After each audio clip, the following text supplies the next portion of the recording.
لان هم من ساعه ما جبتهم ما بيشغلوهم، فتقريبا الحجاره بتاعتهم قربت تخلص.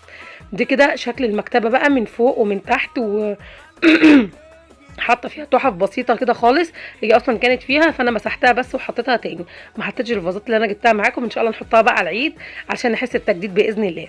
ومن فوق كده الشاشه حطيت فرع من الفوم، فوانيس الفوم ومكتوب عليها رمضان كريم، دي كانت جاهزه عندي برده من السنه اللي فاتت. تمام كده. وهنا بقى قصيت فرع النور بتاع النجوم ده، قصيته بجزء من انا طفيت النور عشان اوريكم شكلها من غير النور، شكلها بالنور عامل ازاي. قصيته وحطيته في الاسبوتات كده من فوق، زنقتها فهتحس ان هي نازله من جوه اللمبه، فشكلها حلو قوي. وهنا عملت مفرش صغير، طبعا كنت عاملاه من السنه اللي فاتت بس ما كانش ليه الشراشيب دي، حطيت له الشراشيب دي بالشمع. وده الفانوس برده كان معانا السنه اللي فاتت وبينور برده، بس في مشكله في الفيشه بتاعته، يعني اليوم بتاع التصوير ده بالظبط ياسين خربه. وهنا عندي برده فرع نور برده، ده عندي بقاله بتاع سنتين، وعامله له كده، كنت عامله له فوانيس من الكرتون، كنت بقص الكرتونه على قد واحط عليها قماش خياميه، وبعد كده اعملها، وكنت بربطها في زي ما انا عملت كده هوريكم برده، وكنت بربطها في فرع النور عشان تدي منظر كده، وكنت بعمل منها هلال وبعمل منها فوانيس، وعلقت كده تحت منها الفنانيس اللي انا كنت جايباه ب10 جنيه برده في فيديو المشروبات وريته لكم. وادي البرقع اللي احنا عملناه برده في الفيديو اللي فات، كنت قصاه كده ووريتكم القصه بتاعته ازاي، ووريتكم كمان انا عملته ازاي ب2 متر بس ب18 جنيه، يعني المتر كان ب9 جنيه. عملت منه المفرش التحفه اللي انتم شايفينه ده، قصيت كده الرسمه اللي في النص وخدتها، ومن الحروف قصيت السبعات دي وعملتها برقع. لو عايزين تشوفوا الفيديو عملتها ازاي، الفيديو اللي قبل ده على طول انا منزله فيه طريقه الزينه دي كلها انا عاملاها ازاي.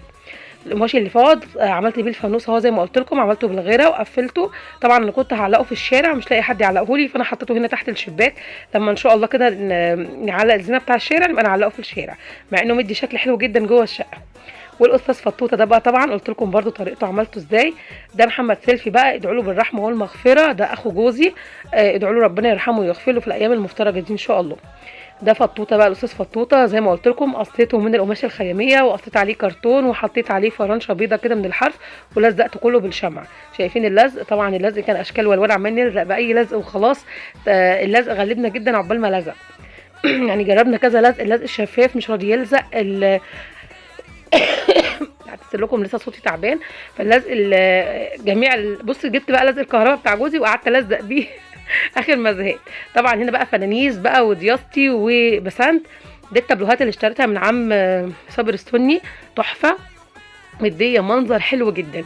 وفرع النور الكبير ده شوفوا واصل منين، تقريبا ما اعرفش كام متر، بس جوزي جايبه لي ده عنده دي تالت سنه احط فرع النور ده. هو فرع النور بيجي ساده خالص، وانا زي ما قلت لكم انا اللي عامله فيه الفوانيس والهلال ده، انا اللي عاملاهم بالكرتون وحط عليهم قماش خيميه ولزقهم بالشمع.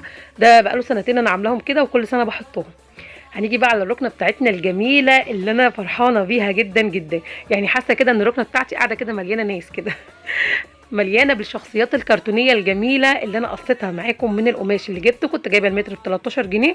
طبعا كان عندي من السنه اللي فاتت كده حوالي 6، وكملت بقى من القماش الجديد بتاعنا. قصيت كده على قد الواجهه، بس زي ما قلت لكم انا مش بعمل من الظهر عشان القماش يكفي، وما اقعدش بقى اخيط وش وظهر، لا انا بخيط بقص على قد الوش بس الواجهه، وبخيطهم من فوق كده بسن الابره. وباجي بقى قبل رمضان بكده ما يخلص بيومين 3، يعني ترويقه العيد، افككهم بقى كده بالمقص واروح شايلاهم وغسلاهم. وكل سنه ان شاء الله نحطهم، كل سنه وانتم طيبين وسنه سعيده عليكم يا رب. شايفين بقى بكار وبوجي وطمطم فنانيس عم شكشك، يعني بصوا تشكيله، وعمو فؤاد، تشكيله جميله جدا جدا جدا، عامله لنا بهجه كده وجو تحفه تحفه. وايه بقى احنا كمان مش قادره اقول لكم، انا يعني من النوع اللي بحب احتفل بالحاجه قوي واعيش وقتها قوي، يعني احنا كل يوم بنشغل كده بتاع ساعه كده اغاني رمضان عاملاها عندي